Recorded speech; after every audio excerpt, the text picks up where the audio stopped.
Welcome in, Triple Zeros. I'm your host, Josh Buckalter. As always, if you want to follow me, please do. On Twitter, it's at Josh G. Buck. Facebook, it's at Jukes and Jumps. If you want to send an email to the show, jukesandjumps@gmail.com. As always, check out the writing. Last Word on Pro Football, Pippin' Ain't Easy, and Jukes and Jumpers out WordPress.com.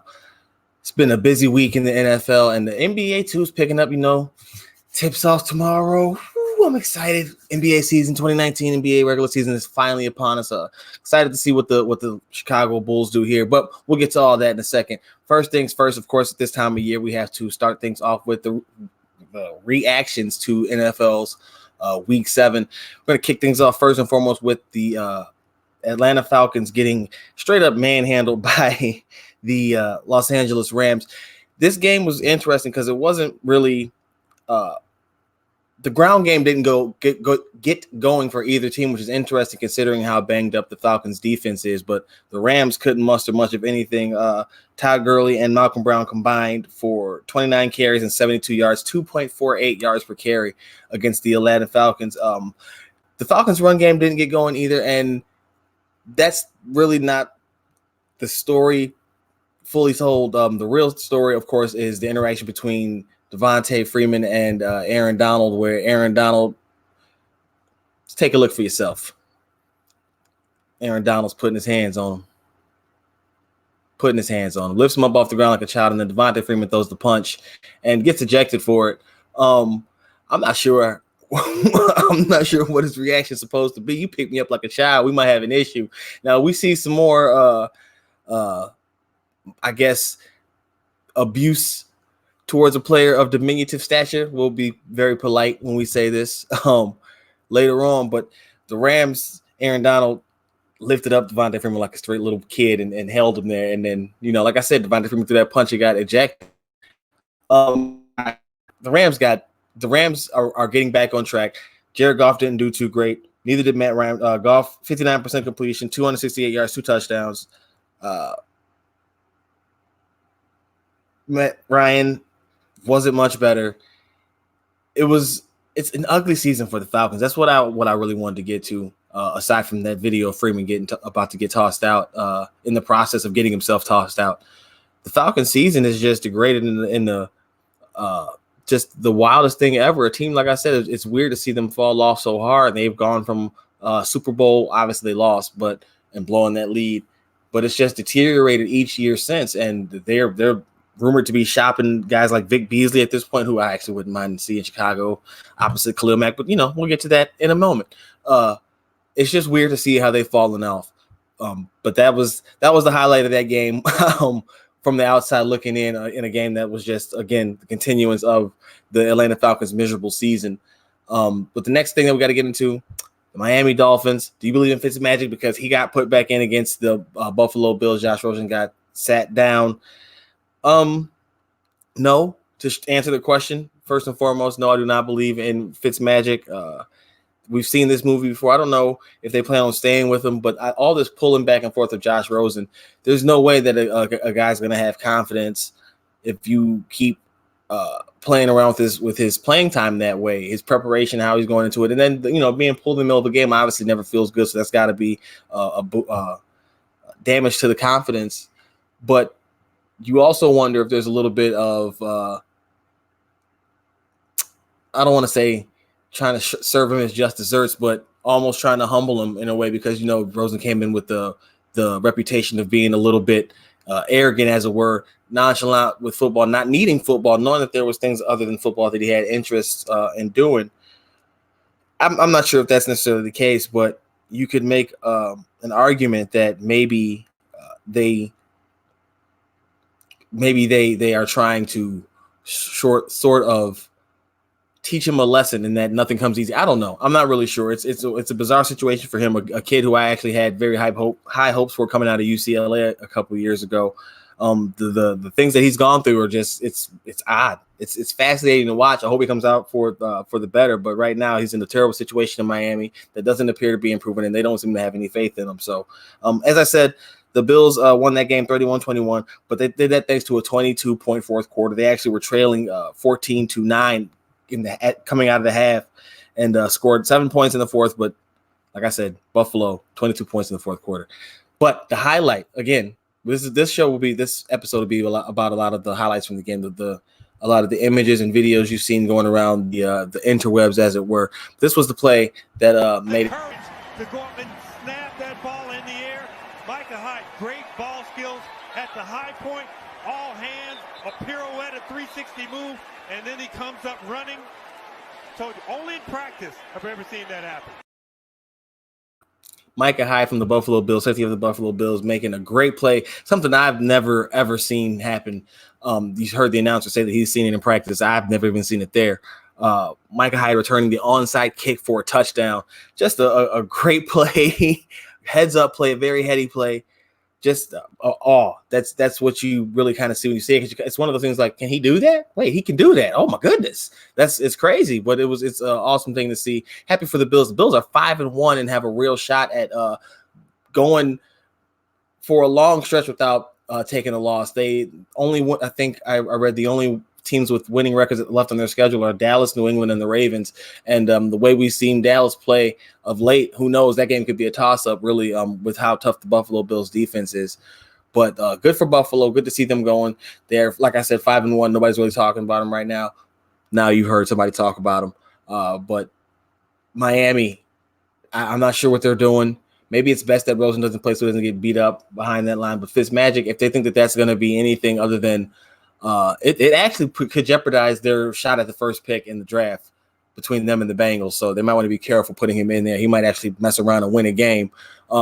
Rosen's not there yet, but I'm not sure if he's even ever given a chance to really flourish in any offense, let alone have an offense around him, let alone flourish in an offense. So that'd be something to keep an eye on. The next game, Texans lost to the Colts. This was a game that on What the Steven, check out What the Steven, good podcast. He also is on Twitch and on Twitter at Ryan7. I said on there that I picked the Colts. And then on last episode of Triple Zeros, I said that, you know what, I'm going to take the talent of the Texans. I was wrong. I should have stuck with my initial gut instinct and rolled with the Colts because they really showed what it is that they've been doing well all season. They protected the football. Jacoby Brissett actually was 26 of 39, 326 yards, 4 touchdowns, and only took 1 sack.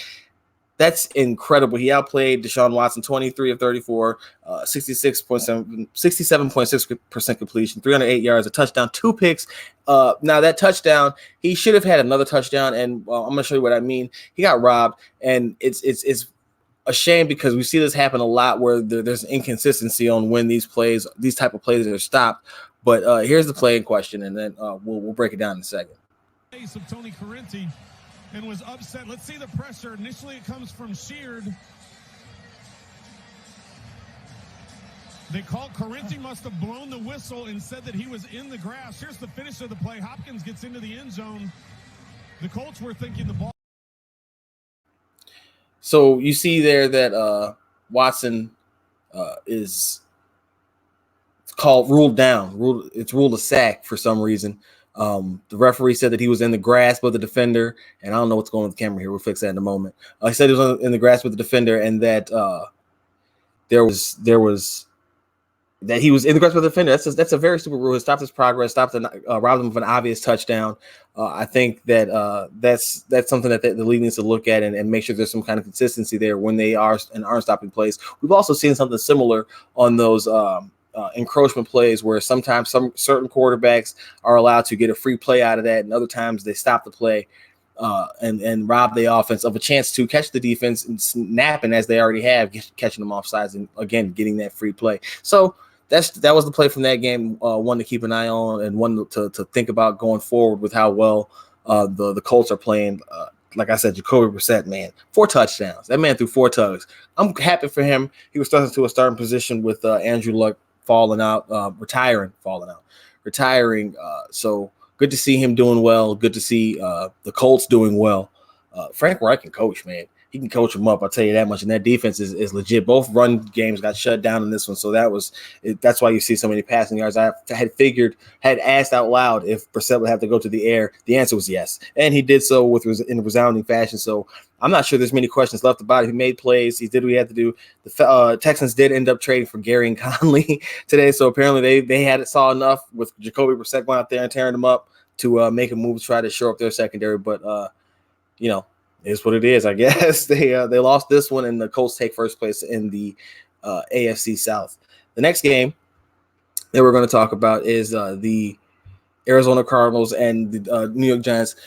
Cardinals are now 3-1, but the important thing here, as you see down there, is Kyler Murray 1, Daniel Jones 0. That's all it is. I wouldn't want to stop by. Neither one of them seems they're really going anywhere this year. It's just fun to see these two going at it. Kyler's going to have to start doing some more things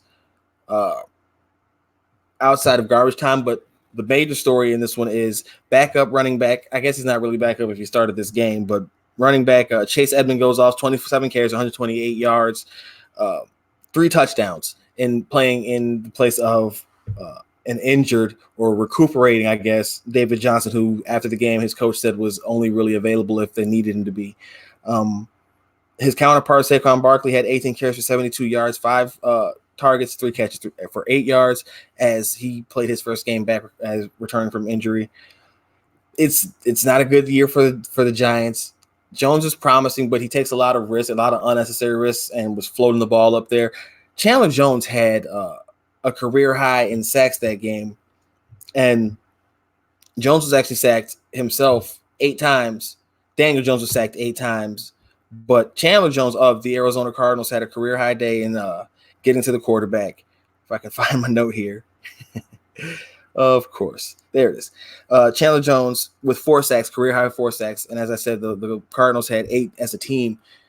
Jones was whipped around, and it's to the point where now you see, okay, the Giants might have 2 pieces on offense, 3, 4 if you consider Ingram and Shepard to be cornerstones of an offense. I don't know. I kind of consider them to be ancillary pieces, but we'll see how they mature going forward. But they need an offensive line. They got to protect Jones, and they're going to have to give Saquon some better blocking. You imagine Saquon with some better blocking. Like, I guess it's been adequate if he's been able to better blocking. Switching gears real quick, next game, Chargers at the Titans. Melvin Gordon is going to be taking a lot of the heat because he just came back, and, things aren't going so well. 3. Rivers on again. Gordon. Did he get in? Well, this official says no. Well, the clock is rolling. 9 seconds. 8 seconds.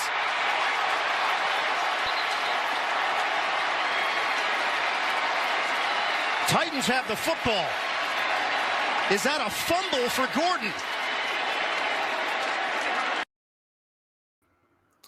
Melvin Gordon fumbling the ball at the goal line, securing the victory for the Tennessee Titans. That has to be just one of the most heartbreaking things. He's been struggling coming back, though, and there was actually a graphic of his last 36 carries going around on the Twitter feeds that were not very flattering. A couple of fumbles in there, a lot of single digits, and he was really outplayed by Austin Eckler. But, of course, that fumble is what's going to be stuck in everybody's mind, and it was actually his second fumble. The first fumble was forced by Logan Ryan. He was around the ball. Gordon might be pressing. I'm not sure if there are calls to get Austin Eckler back in the game or back on the in the lineup because of how effective he was when he was able to play. It's Gordon's job. I guess you got to give him some time to get his legs under him.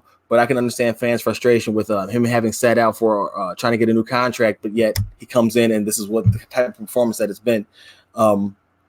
That's unfortunate, man. Hopefully they'll get that figured out, but that's a tough way to go out. That's a tough L to take, and I think that's one that is going to stick with him. Hopefully he'll get a chance to redeem himself later on. But the Chargers are basically the AFC version of the Atlanta Falcons. Their defense is so banged up. They're taking a lot of L's in a rough campaign right now. Hopefully they'll be able to bounce back too. The next game, switch another gear up. Actually, I'm going to take a break real quick and try to figure out what's going on with the camera. So please stick with me. Be right back in a moment.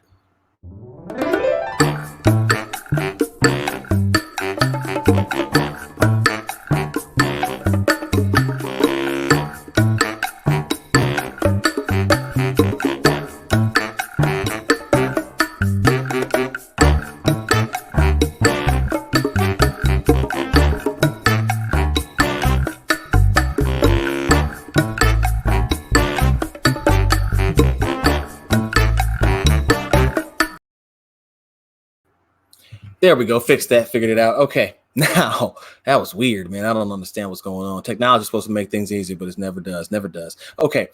This one's personal. This one hurts my heart. The Saints torment the Bears. And I wrote in last work on Pro Football, the Bears have to address the elephant in the room. And that is right now they are not a very good football team. Offensively, at least. Defense, people are trying to pile on the defense, but it's hard to be effective for an entire game when you're on the field for basically the entire game. And the Bears were on the field for much of that game against the Saints. They could not.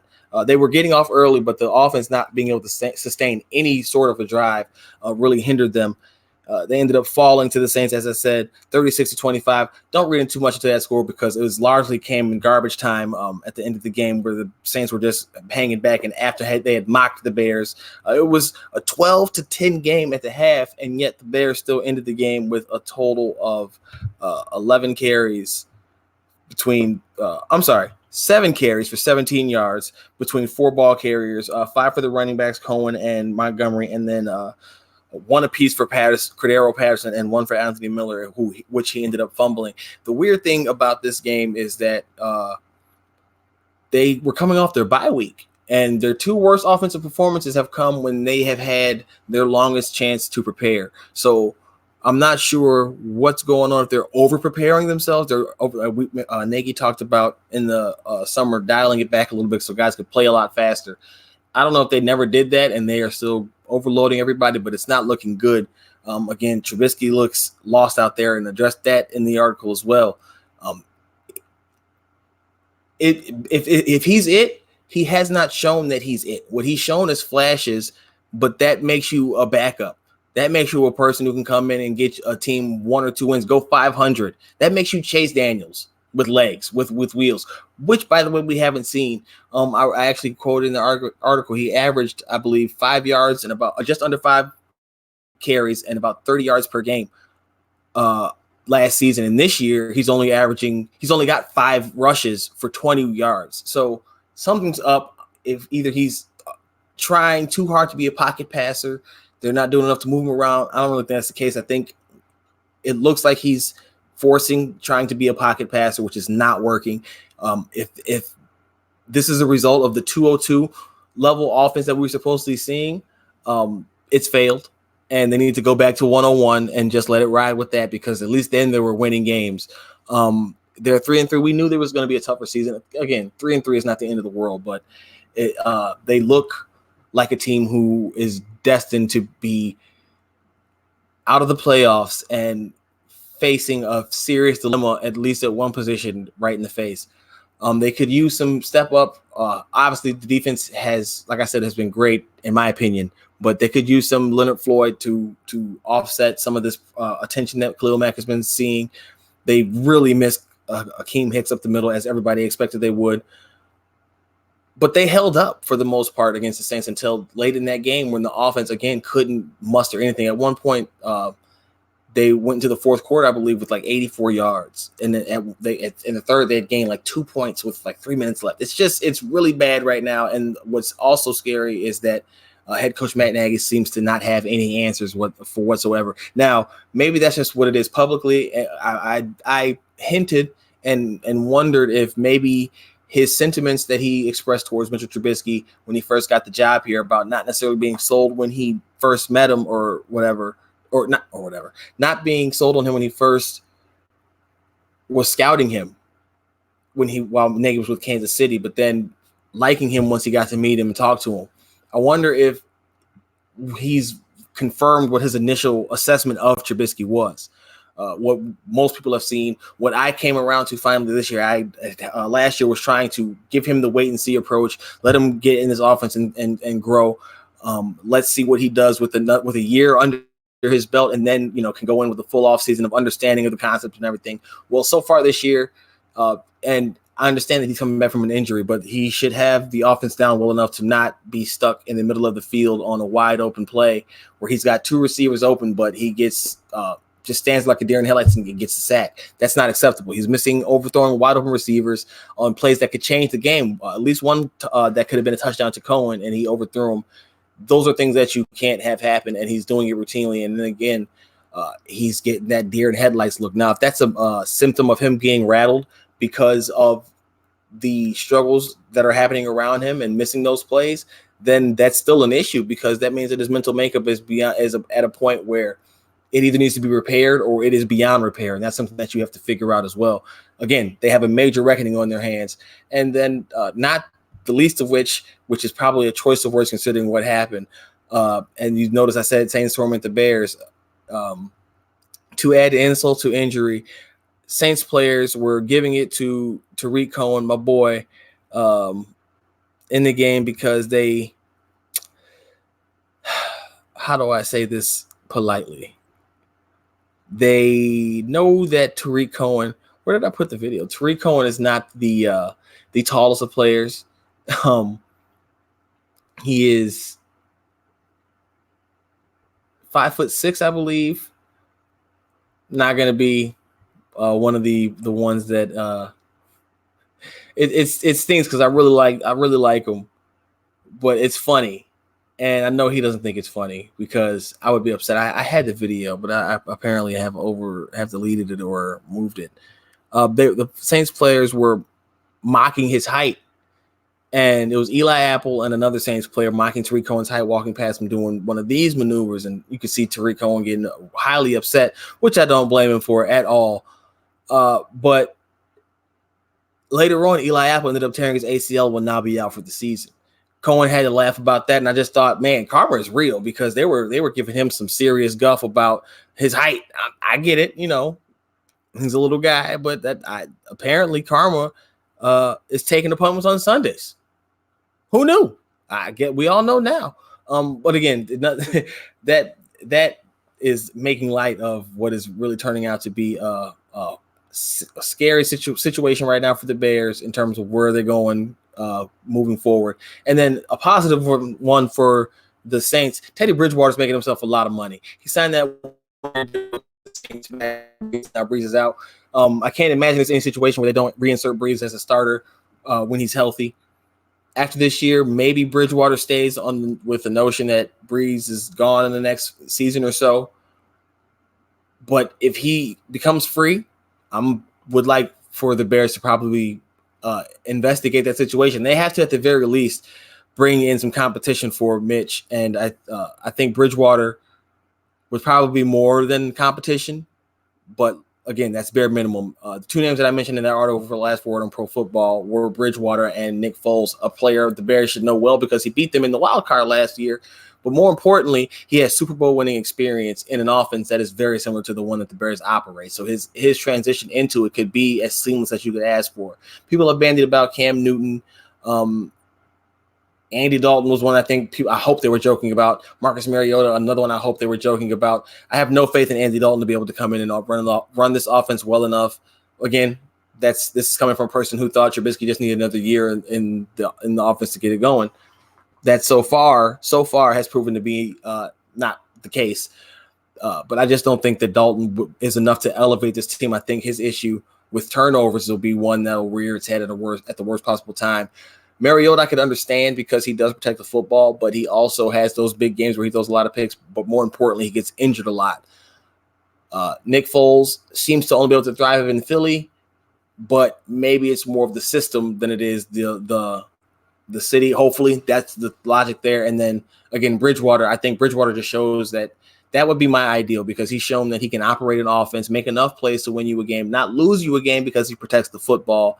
And that's the most important part. This team has a great defense. They just need a quarterback who can do enough to win them a game, not losing the game, and take advantage of some of those wide open receivers that are still there in this offense, despite all the talk about them not getting separation and Nagy's offense stagnating.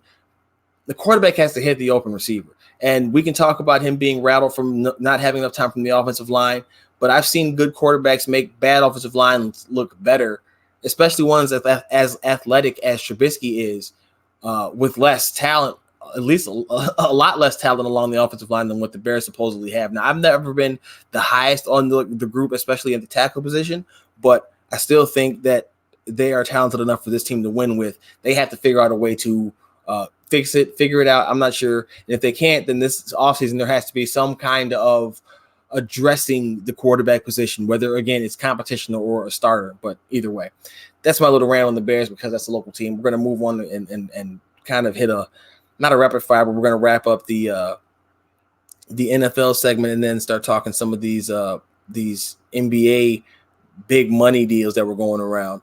The next game, Saints at the Saints. Wow. Ravens at the Seahawks. Lamar Jackson, as you can see, Lamar Jackson is my new top guy for MVP. I know Russell Wilson is the guy I was standing for last episode. I still think that probably most people have Russ at top now.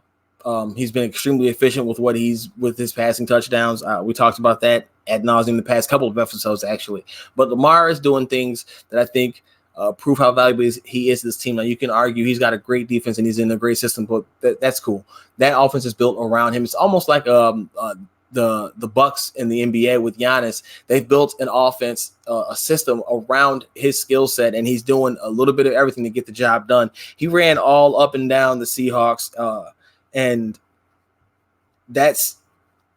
he had 116 yards on the ground. He threw for only 143, 45% completion, but Russ didn't do much better. He only had 48.8, and he's been actually really accurate, so you just know it was that kind of game defensively.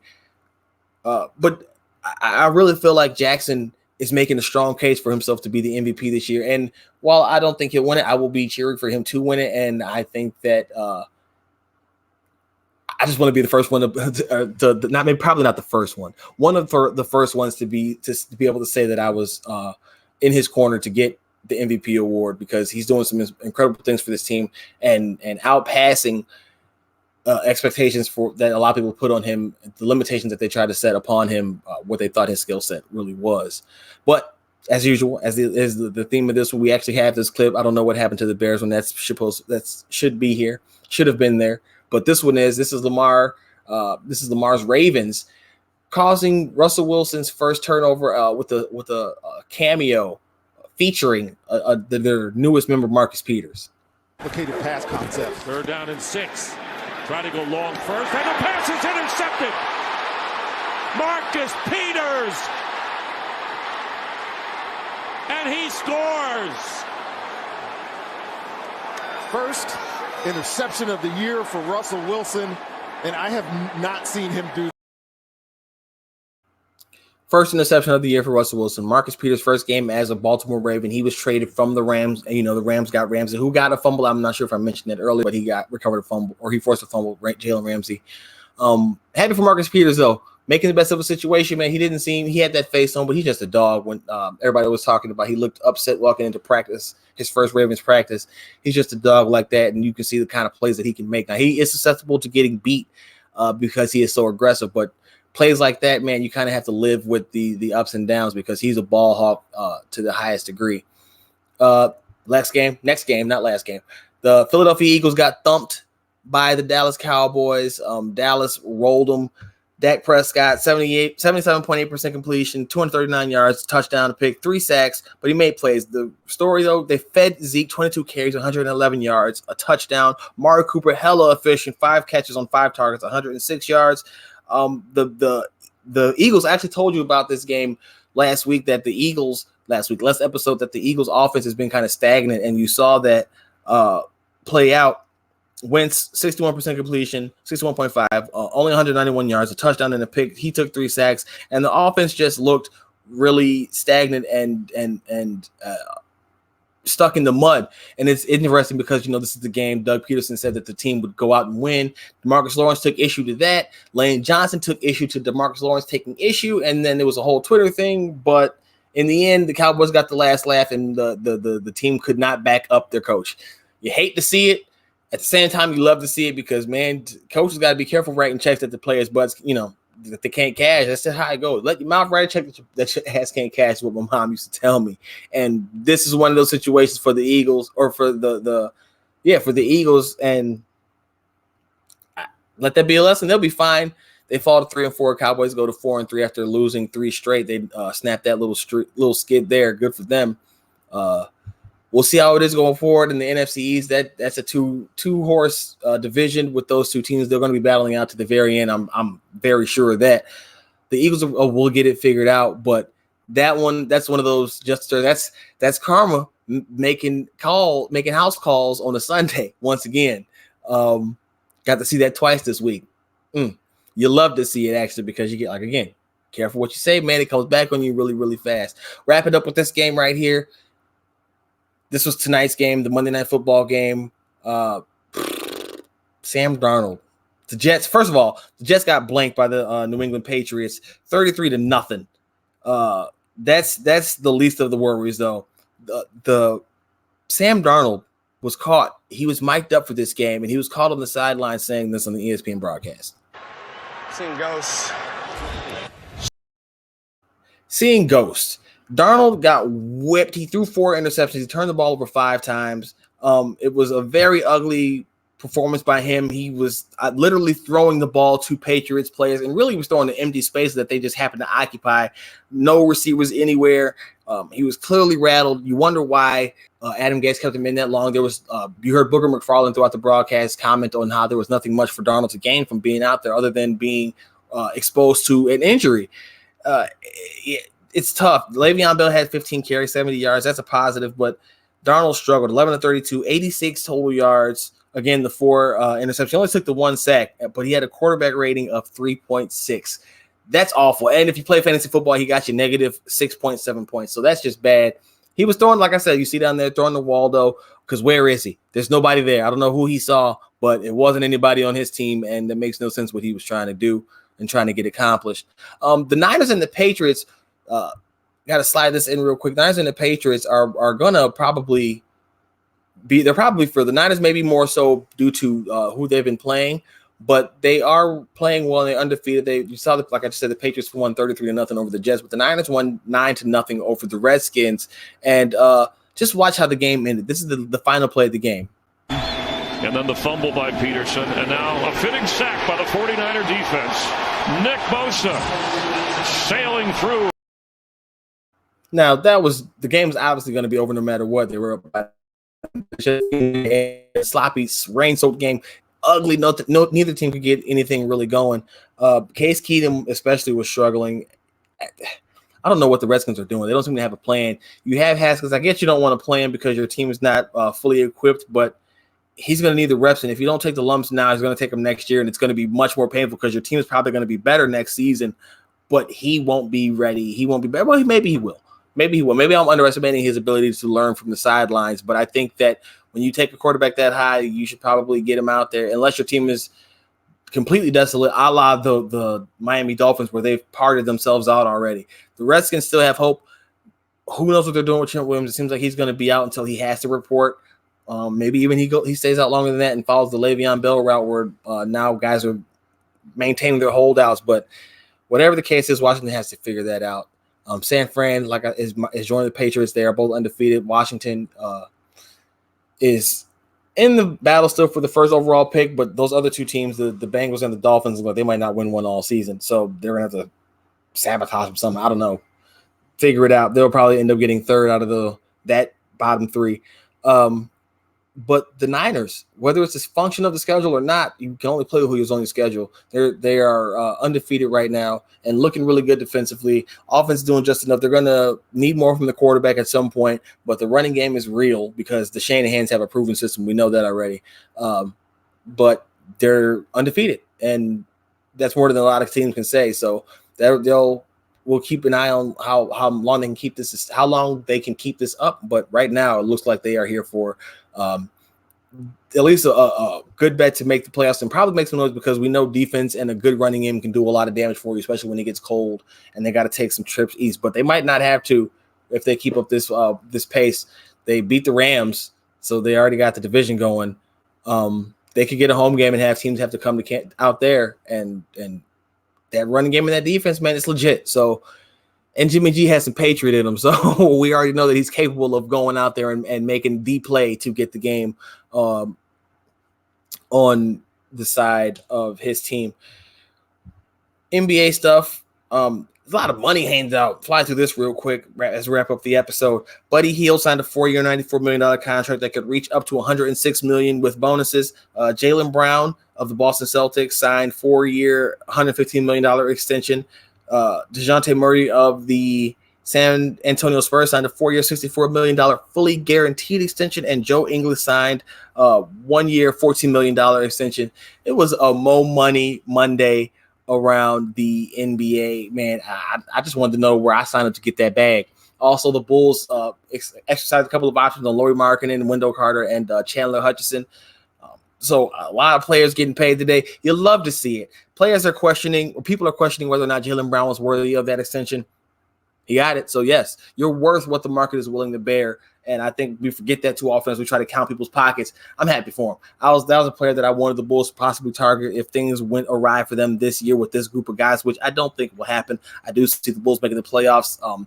Word for Pippen ain't even that. I saw some positive signs from them while we were talking about the Bulls. I made it about the Bulls. I see them. They improved their three-point percentage this offseason and this preseason and took more shots. They improved themselves on the glass. And yes, it was preseason, but when their starters were in, they were still improved in these numbers. So those are two very positive signs. And then they're healthy to begin this year. Wendell Carter had some issues with injuries, but he's healthy now. Their only two injuries are Chandler Hutchison and Shaquille Harrison. I'm tired. The only two injuries are Chandler Hutchison and Shaq Harrison. And while I like what Hutchison's ceiling could be, I'm not losing sleep over either one of those guys being out. I'm excited that Carter is back in. He had the 4th or 5th highest defensive rating in the NBA during the preseason. Again, if you want to check out, you need to check out that article. Pippen ain't easy. The numbers that are backing up the Bulls and their playoff goals. Things those are three numbers. The three-point threat, something that they were averse to last year. They seem to be embracing. In addition to pace, I didn't really get into that in that article. But 3-point shooting, their work on the boards, and then being healthy right about now.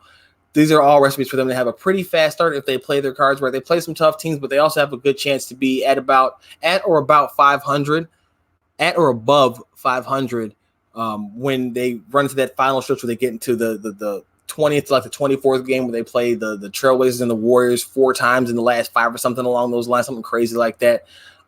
That's that Fred Hoiberg area where he got fired at. So we'll see how they start off. But I think if the things that they did in this preseason translate like I think they can, the things can. If the Bulls are able to make them translate, let's be very clear about that. If the Bulls are able to make those things translate, I think that we are looking at a team that's going to be in the playoffs. Definitely an 8 seed, possibly a 7 seed, even as high as a 6 seed if things go right. A couple of injuries in the East, who knows? It's wide open. I think some teams fall there. But I'm excited about this Bulls team. Excited about what the future holds, and that's what a rebuild is, right? That's why some teams never finish rebuilds. Bulls. But anyway, just had to throw that out there. Little jab. We're going to step it back to a former Bull talking about a current player. Michael Jordan said that Steph Curry is not a Hall of Famer. And if you find the video on Twitter, understand Michael Jordan had some drinks in this video. So clearly he's not in his right mind. That's all I'm going to say. Steph's definitely going to the Hall of Fame. The team 73-9.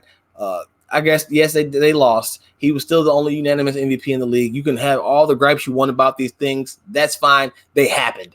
Steph's going in the Hall of Fame. Changed the game. I'm not sure what Mike's thinking. Maybe it was just a little tongue-in-cheek. Steph's from Charlotte. Mike owns the Charlotte Hornets. Who knows? I'm not sure there's many people that agree with him. There's a few that are like, yeah, you see, the GOAT said it. I disagree, but that is what it is.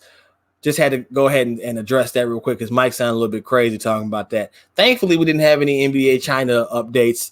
That may be a bad thing for the NBA, but it's good for us. I'm tired of hearing about it, tired of having to discuss and pick apart everything that's being said by every side in this.